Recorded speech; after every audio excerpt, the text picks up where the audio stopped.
गांधी के प्रतिमा के नीचे बैठना, सत्याग्रह करना कहीं से भी गैर कानूनी नहीं है। लेकिन चूंकि प्रशासन बार बार आके इंटरप्ट कर रही थी, उनको कह रही थी कि आप अपने अनशन को वापस ले लीजिए। ऐसा इसलिए कह रही थी, प्रशासन भी जान रही है कि जो मैं कह रहा हूँ वो मैं अवैधानिक बात कर रहा हूँ। लेकिन बिहार में जो एक निरंकुश सरकार बैठी हुई है, एक तानाशाह सरकार बैठी हुई है, जो जनरल डायर जैसे अपने अधिकारी को रखे हुए हैं, चंद अधिकारियों के इशारे पर यह सरकार चल रही है, इनको यह बात समझ में नहीं आ रहा है। कल का और 7 साल से कम सजा के प्रावधान वाली धाराएं थी। इस पर सुप्रीम कोर्ट के कई सारे गाइडलाइंस हैं। Arnesh Kumar versus state of Bihar का गाइडलाइंस है। उसके बाद इसमें सत्येंद्र कुमार अंतिल वर्सेस सीबीआई का गाइडलाइंस आया, और लास्टली मोहम्मद अशफाक का गाइडेंस आया। तो सारे गाइडलाइंस में सुप्रीम कोर्ट ने कहा है कि 7 साल से नीचे की सजा वाले मामले में आप किन्हीं व्यक्ति को जेल नहीं भेज सकते हैं, अनटिल अनलेस जब तक कि पुलिस उसमें चेकलिस्ट तैयार करके यह नहीं प्रूव कर दे कोर्ट को कि इनकी गिरफ्तारी जरूरी है। तो प्रशांत के इस पूरे प्रकरण में पुलिस को तो न्यायालय तक ले जाना भी नहीं चाहिए था। न्यायालय ने उसी बात को शुरुआती दौर में न्यायालय के पास जब इनके डिमांड के लिए गया, तो न्यायालय ने एक इनका प्रेयर ऑफ बेल को इस तरीके से दिया कि आप एक कंडीशन लगा दिया कि आप कहिए कि आप धरने पर नहीं बैठेंगे, इस तरीके का असेंबली नहीं करेंगे, इस तरीके का जन सत्याग्रह नहीं करेंगे। ये प्रशांत ने पूर्ण रूप से डिनाई किया। ये एक लोकतांत्रिक देश है, संविधान से देश चलता है, और हम बच्चे की आवाज को उठाएंगे, हम सत्याग्रह करेंगे। और अगर आप हमको इस शर्त पे जमानत देने के लिए तैयार है, हमको ऐसा जमानत नहीं चाहिए, हम जेल जाएंगे और जेल में भी अपने सत्याग्रह को, अपने अमरण अनशन को हम जारी रखेंगे। नमस्कार, सिटीजन आवाज में आपका स्वागत है। हमारे साथ आज बात करने के लिए जन सुराज के मुख्य प्रवक्ता सह अधिवक्ता पुरुषोत्तम कुमार जी, एडवोकेट पुरुषोत्तम कुमार जी हमारे साथ उपस्थित हैं। जैसा कि आप देख रहे हैं जी कि 2 जनवरी से लगातार जो है जन सुराज के जो संयोजक हैं प्रशांत किशोर, आमरण अनशन पे लगातार 2 जनवरी से वो बीपीएससी अभ्यर्थी के साथ गांधी मैदान में गांधी जी की प्रतिमा के नीचे लगातार जो है वो 2 जनवरी से बैठे हुए थे।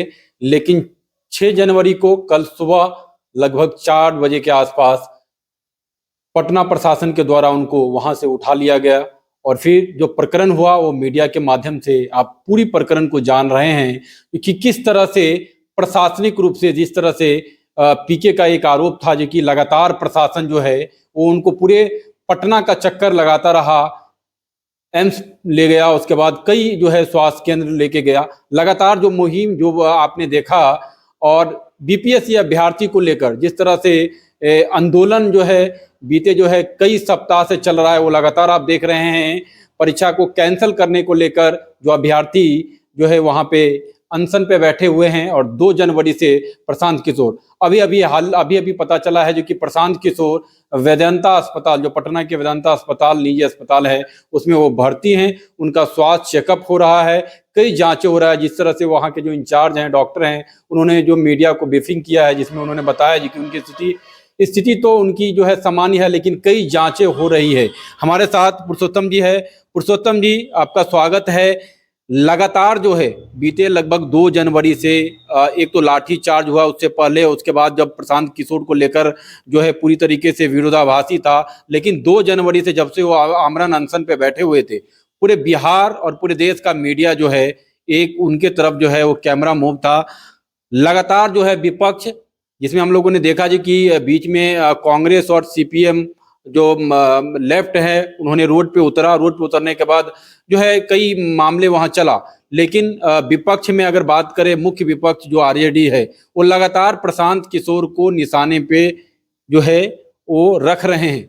कई बार कल भी उन्होंने कहा जो कि डायरेक्टर, प्रोड्यूसर, एक्टर, सारी चीजें हुई। कैसे देखते हैं आप लोग? और कल जो प्रशासनिक रूप से जो पटना के प्रशासन है उनके द्वारा जो पूरी तरीके से ये जो कवायद शुरू हुई जेल, बेल और पूरे प्रकरण को लेकर, क्या कहेंगे? सबसे पहले हम आभार प्रकट करते हैं आपका कि आपने मुझे इस मौके पर बोलने का एक मौका दिया इस मुद्दे पर। कि 2 जनवरी से जो एक जन सत्याग्रह की जो काम प्रशांत जी के नेतृत्व में चल रहा था, प्रशांत जी स्वयं गांधी मैदान में राष्ट्रपिता महात्मा गांधी के प्रतिमा के नीचे बैठ करके एक जन सत्याग्रह का लीड कर रहे थे। आखिर इसकी आवश्यकता क्यों हुई? इसको समझना निहायत जरूरी है। इस जन सत्याग्रह से पहले पुलिस ने बर्बरतापूर्वक अभ्यर्थियों के ऊपर लाठीचार्ज किया। प्रशासन ने इस चीज को एश्योर किया था किसी तरीके का हम बच्चों के ऊपर ज्यादती नहीं करेंगे। और प्रशांत जी जब उस प्रोटेस्ट से थोड़ी देर के लिए बाहर निकले तो पुलिस ने बर्बरतापूर्वक लाठी चलाई और एक मैसेज दिया कि आपके नेता भाग गए हैं और आपको पीटने के लिए छोड़ दिया गया है।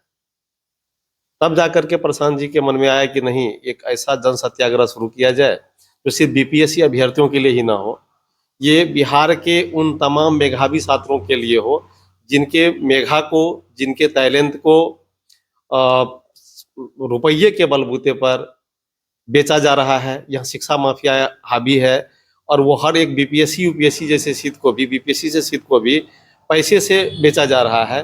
तो इसको पूरा पर्दाफाश करने के लिए, सरकार पर नकेल कसने के लिए एक सत्याग्रह का कार्यक्रम शुरू हुआ। कल का जो प्रकरण है, जो लगातार 4 बजे सुबह से लेके और शाम के लगभग 5-6 बजे तक का जो प्रकरण चला, जो उनके ऊपर पहले भी एक एफआईआर हो चुका था, कल एक एफआईआर हुआ, आप अधिवक्ता भी हैं, इस पूरे प्रकरण को बेल वहां पे जो उनको मिला कंडीशनल बेल, फिर बाद में वो उस बेल को नहीं माने, उसको लेकर वो जेल जाने को लेकर बात कही, इस पूरे प्रकरण को लेकर क्या कहेंगे आप? देखिए, सबसे पहले ये समझना होगा कि प्रशांत जी ने कौन सा अपराध किया।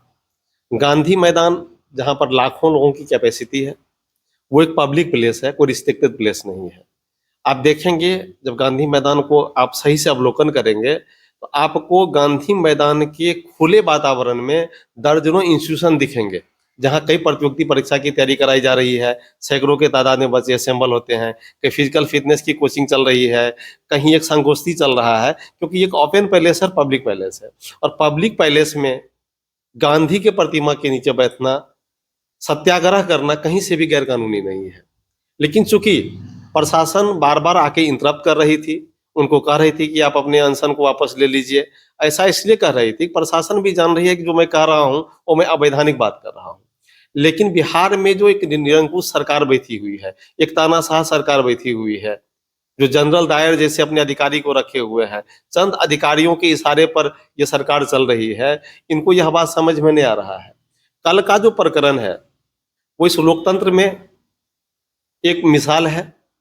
संविधान की बात हर पार्टी करती है, संविधान बचाने की बात करती है, लेकिन संविधान को लागू करने का जो जिम्मेदारी माननीय न्यायालय पर है, उन्होंने बता दिया कल कि आपका गैर कानूनी कोई भी हरकत न्यायालय में नहीं चलेगा। सबसे बड़ी चीज क्या है कि प्रशांत के ऊपर जिन जिन धाराओं में मुकदमे हुए वो सभी धाराएं अजमानतीय थी और 7 साल से कम सजा के प्रावधान वाली धाराएं थी। इस पर सुप्रीम कोर्ट के कई सारे गाइडलाइंस हैं। Avnish Kumar versus state of Bihar का गाइडलाइंस है, उसके बाद इसमें सत्येंद्र कुमार अंतिल वर्सेस सीबीआई का गाइडलाइंस आया और लास्टली मोहम्मद अशफाक का गाइडेंस आया। तो सारे गाइडलाइंस में सुप्रीम कोर्ट ने कहा है कि 7 साल से नीचे की सजा वाले मामले में आप किन्हीं व्यक्ति को जेल नहीं भेज सकते हैं अनटिल अनलेस, जब तक कि पुलिस उसमें चेकलिस्ट तैयार करके यह नहीं प्रूव कर दे कोर्ट को कि इनकी गिरफ्तारी जरूरी है। तो प्रशांत के इस पूरे प्रकरण में पुलिस को तो न्यायालय तक ले जाना भी नहीं चाहिए था। न्यायालय ने उसी बात को शुरुआती दौर में न्यायालय के पास जब इनके डिमांड के लिए गया तो न्यायालय ने एक इनका प्रेयर ऑफ बेल को इस तरीके से दिया कि आप एक कंडीशन लगा दिया कि आप कहिए कि आप धरने पर नहीं बैठेंगे, इस तरीके का असेंबली नहीं करेंगे, इस तरीके का जन सत्याग्रह नहीं करेंगे। ये प्रशांत ने पूर्ण रूप से डिनाई किया। ये एक लोकतांत्रिक देश है, संविधान से देश चलता है और हम बच्चे की आवाज को उठाएंगे, हम सत्याग्रह करेंगे और अगर आप हमको इस शर्त पे जमानत देने के लिए तैयार है, हमको ऐसा जमानत नहीं चाहिए, हम जेल जाएंगे और जेल में भी अपने सत्याग्रह को, अपने अमरण अनशन को हम जारी रखेंगे। बाद में कानून के जानकारों के द्वारा जो जन स्वराज के कुछ वरिष्ठ अधिवक्ता साथी हैं, उन्होंने न्यायालय को कहा ये जो आपका निर्णय है एक सशर्त जमानत देने की बात है, तो आप पीआर बॉन्ड में कहीं से प्रोविजन नहीं है कि आप कोई शर्त का ये कर लीजिए। पीआर बॉन्ड में सिर्फ ये रहता है कि नहीं हम न्यायालय के सामने अपने आप को उपस्थित करेंगे, पुलिस के जांच में वगैरह वगैरह, ये इस तरीके का रहती है। लेकिन हम ऐसा कुछ काम नहीं करेंगे, ऐसा सशर्त आपका पीआर सही नहीं है, आपको इस पर एक फिर से विचार करना चाहिए। ये जो है आपका एक कह लीजिए कि कानून के समझ में थोड़ी सी कभी वकील साहब के साथ भी होती है, कभी माननीय न्यायालय के साथ भी होती है। तो उस पर री आर्ग्यू किया गया और माननीय न्यायालय ने इस चीज को देखा कि सुप्रीम कोर्ट के लॉस ऑफ गाइडलाइंस है और 3 मेजर गाइडलाइंस आपको मैंने बताया, जिसमें ये लेट डाउन होता है कि उनको जेल नहीं भेजा जा सकता है। यहाँ तक कि आप देखेंगे इन गाइडलाइंसों का जब सही से हम व्याख्या करेंगे, आप पाएंगे कि ऐसे मामले में पुलिस थाना से ही उनको 41A का लाभ दे करके थाना से इसको बेल दे देगी, इसको छोड़ देगी। अगर पुलिस ऐसा नहीं करती है और माननीय न्यायालय में जाता है और मजिस्ट्रेट के द्वारा अगर रिमांड कर दिया जाता है, मजिस्ट्रेट भी पेनलाइज होगा उसमें। ऐसा प्रोविजन है गाइडलाइंस में और कानून में। तो कोर्ट को लगा कि नहीं, मुझे अपने ऑर्डर में रेक्टिफिकेशन करना चाहिए, इनको फिर से सुनना चाहिए। लेकिन सबसे बड़ी लोकतांत्रिक बात जो हो रही थी कि इधर कोर्ट ने इनके बेल को सशर्त देने के लिए तैयार हुआ, प्रशांत ने डिनाई किया, तो पुलिस को लगा कि अब की रिमांड इनकी तय है, इनको लेकर के जेल की तरफ मूव कर गए। जब जेल अथॉरिटी के पास गए तो जेल अथॉरिटी के बाद कस्टडी वारंट तो था नहीं। इसी बीच इनका आर्गूमेंट लगातार चल रहा था, कोर्ट इस पर रिकंसीडर कर रही थी और कोर्ट ने जब इनको PR पे रिलीज कर दिया, 25,000 के बॉन्ड पर रिलीज कर दिया, तो ये इस चीज को साबित करता है कि बिहार में कानून व्यवस्था नाम की चीज नहीं है। क्या लग रहा है जो पूरी तरीके से लगातार जो देखा गया जो कि चक्कर जो है लगभग 4-5 घंटा जो है इनको एम्बुलेंस में पूरी पटना का चक्कर जो है वो स्वास्थ्य एम्स से लेके कई केंद्रों तक पहुंचा गया, सर्टिफिकेट इनका जो है स्वास्थ्य चेकअप सर्टिफिकेट या जो भी निचेक करना था, इसको कैसे देखते हैं आप और क्या नियम को ताक पे रख के किया गया? क्या ये पूरी तरीके से जो सत्याग्रह है, जो आंदोलन पे बैठे हैं उसको दबाने का या खत्म करने को लेकर ये पूरा प्रकरण रचा गया? देखिए, सबसे बड़ी बात है कि सरकार दरी और सहमी हुई है और सरकार के आदेश का जो पालन करने वाले पुलिस के अधिकारी है, प्रशासनिक अधिकारी है, वो अधीनस्थ है सरकार के, वो अपना ड्यूटी कर रहा है पूरे मामले में। हम कहीं से भी पुलिस पदाधिकारी को और प्रशासनिक पदाधिकारी को गलत नहीं ठहराते हैं, वो कहीं से गलत नहीं है। उनके जो हुक्मरान हैं, उनके जो तानाशाह शासक हैं, उनके आदेश का वो पालन कर रहे थे। लेकिन जहां तक रहा कि सुबह के 4 बजे का डिटेंशन, दिन भर पटना के सड़कों पे घुमाना, मेडिकल सर्टिफिकेट के लिए हॉस्पिटल दर हॉस्पिटल जाना, यह सरकार के नाकामयाबी का और यहाँ के ध्वस्त कानून व्यवस्था का पोल खोल रही है। क्योंकि प्रेशर था कि आप इनका फर्जी मेडिकल सर्टिफिकेट बनाइए। एम्स गए, उन्होंने ने बनाया, नौबतपुर गए, वहां ने बनाया, फतवा गए, वहां ने बनाया, किसी भी डॉक्टर ने इनका फर्जी सर्टिफिकेट बनाने से इनकार कर दिया। और उन्होंने एक चीज साबित किया कि एक नए बिहार के परिकल्पना को लेकर के, एक बिहार की जय जय करने के लिए अगर कोई एक सत्याग्रही, एक गांधी के रास्ते पे चलने वाले व्यक्ति अगर आए हैं, उनके साथ कम से कम हम गलत नहीं करेंगे। और ये एक जोरदार तमाचा है यहाँ के ध्वस्त कानून व्यवस्था को चलाने वाले तानाशाह नीतीश कुमार जी और भाजपा के ऊपर। अगर बात करें, लगातार हम लोग देख रहे हैं जो मुख्य विपक्षी दल हैं जिसमें RJD हैं, लगातार जो है वो तेजस्वी यादव के द्वारा जो है कल भी उन्होंने जो स्टेटमेंट दिया है जिसमें लगातार वो कर रहे हैं जो कि ये पूरी तरीके से डायरेक्टर, निर्देशक, एक्टर, ये पूरा प्रकरण जो उनका इसको लेकर वो लगातार जो कह रहे हैं, इसको लेकर क्या कहेंगे? देखिए, मैं सबसे पहले ये कहना चाहूंगा कि जो तेजस्वी की आपने बात करी, विरासत में उनको राजनीति मिली है। मांझी जी के बेटे को विरासत में मिली है, चिराग पासवान जी को बाप के नाम पर विरासत में मिली है। इन लोगों के पास राजनीति की बहुत बड़ी समझ नहीं है।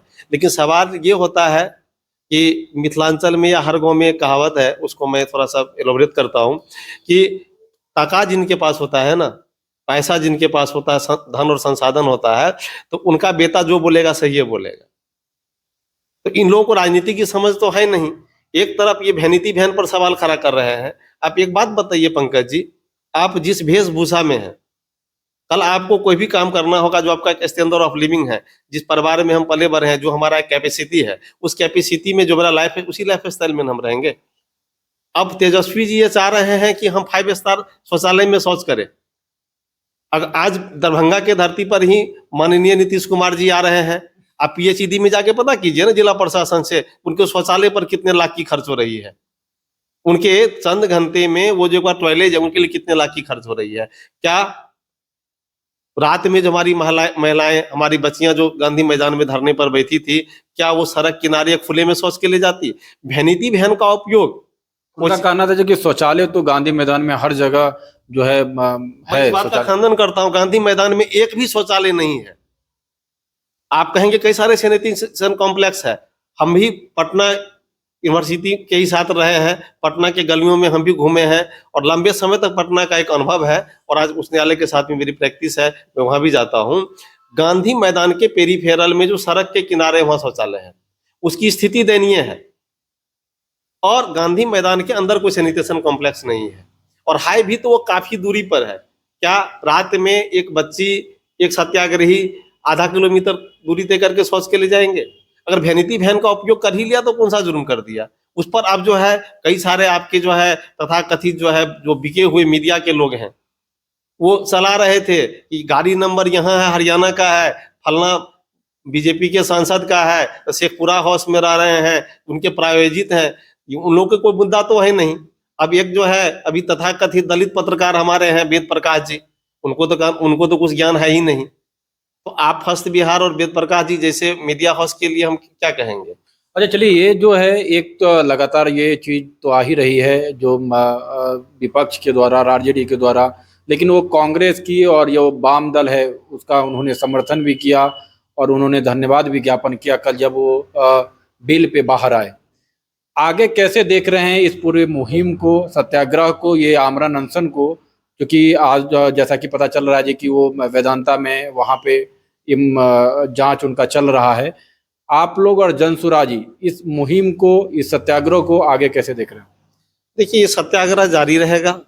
प्रशांत ने कह दिया है कि सत्याग्रह जारी रहेगा, वो जारी ही रहेगा, आमरण अनशन जारी रहेगा।